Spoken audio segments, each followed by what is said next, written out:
Now, let's proceed. Third question. So this is a plant propagation can be accomplished through several techniques.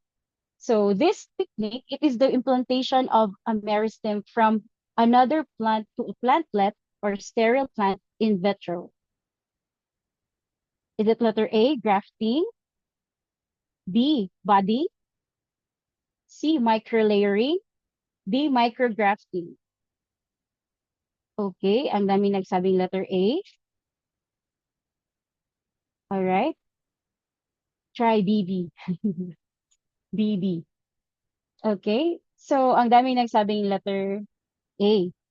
Now, base sa, kung basahin niyo po yung tanong, it's all about making, these activities can be done in a laboratory. So when we say grafting, pwede naman po tayo, di ba, tayo yung gagawa. It doesn't mean we need to do in vitro or we get to implant or we're gonna do it in a laboratory. Same with budding. Now we left with two options. Is it microlayering or micrografting? Okay, so may nagsabing letter D, B. Okay, now let's try to see what's the correct answer. Okay, so it's letter D. It's micrografting. In short po, yung tanong kasi it's plant propagation it's the implementation of a meristem, blah, blah, blah. It's all about tissue culture. Dito yung kadalasan, ito yung ginagamit natin pag nagre-reproduce tayo ng banana since most po yung mga variety natin ng banana is mostly coming from Mindanao. Let's say for example, so it's coming from Mindanao and we cannot transport it here. Yes, banana tissue culture, tama po.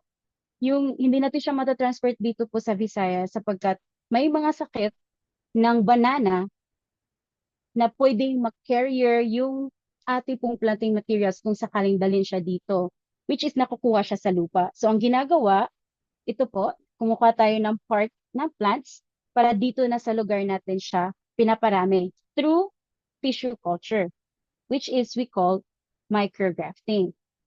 Okay? Now, for grafting and budding, okay, naglagay lang po ako ng definition.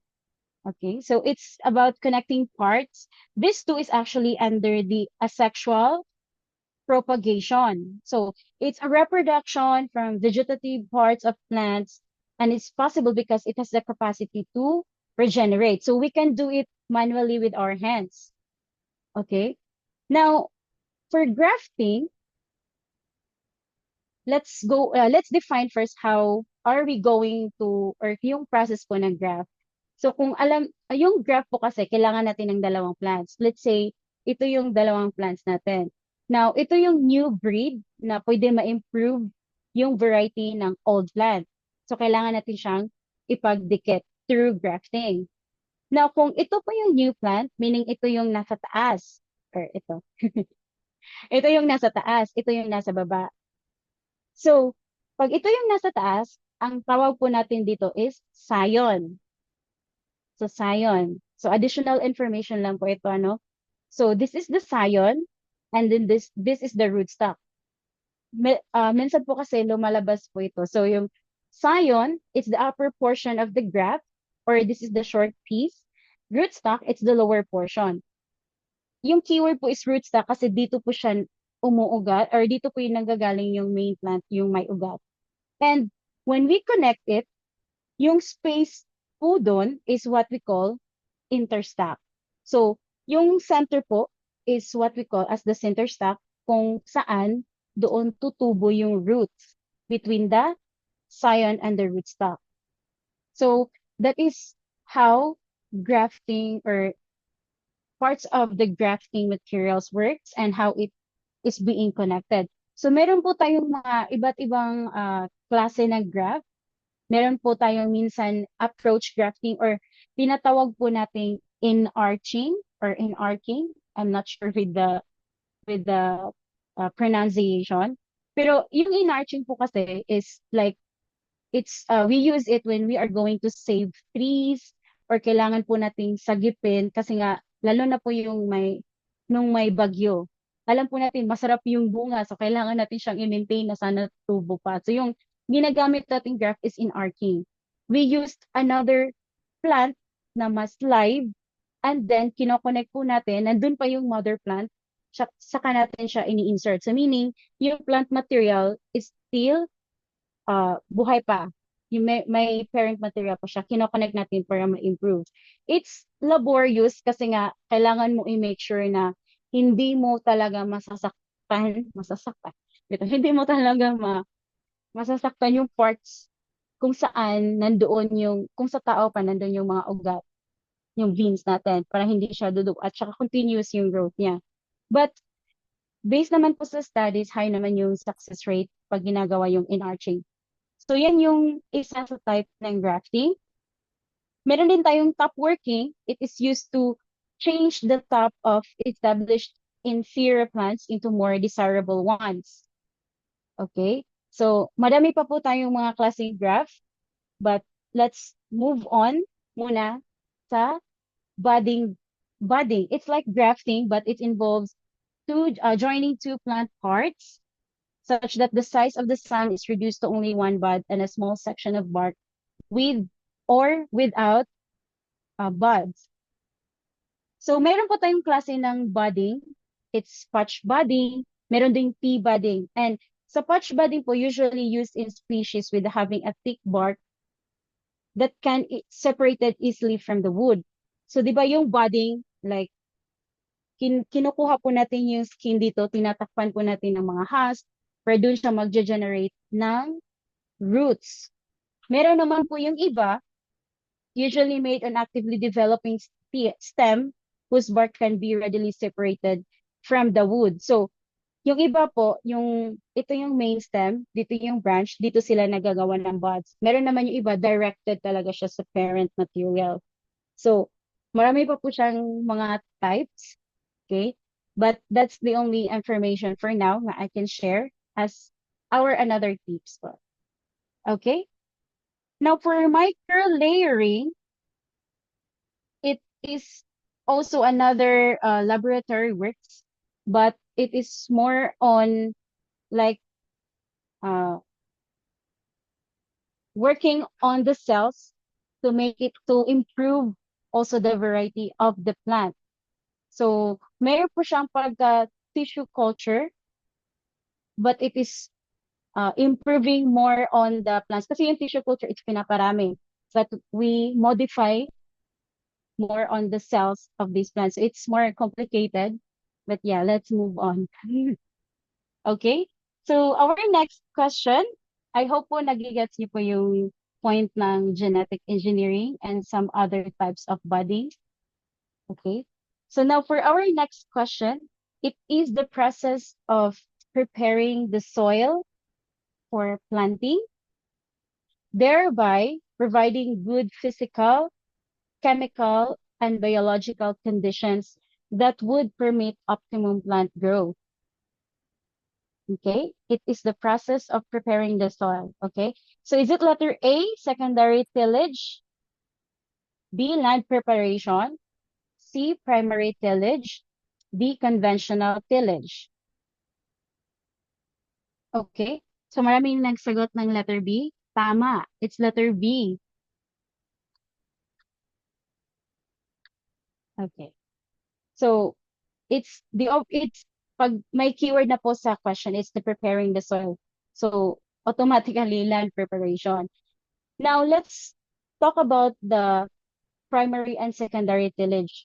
Ito yung pagsaka, yung pagsira talaga natin ng lupa. Yung primary tillage po, ito yung pinaka-aggressive talaga. Okay? It's the most aggressive tillage operation kasi ito yung ginagawa after, pinaka-first na ginagawa natin, like nag-clear tayo ng land. Minsan nga, virgin land pa siya, hindi pa talaga siya nagalaw, so compacted yung soil. At the same time, kailangan pa natin i-clear from the weeds and all. So, ito yung pinaka-first process. Minsan din ginagawa ito after the cycle or after harvest to prepare for another cropping cycle.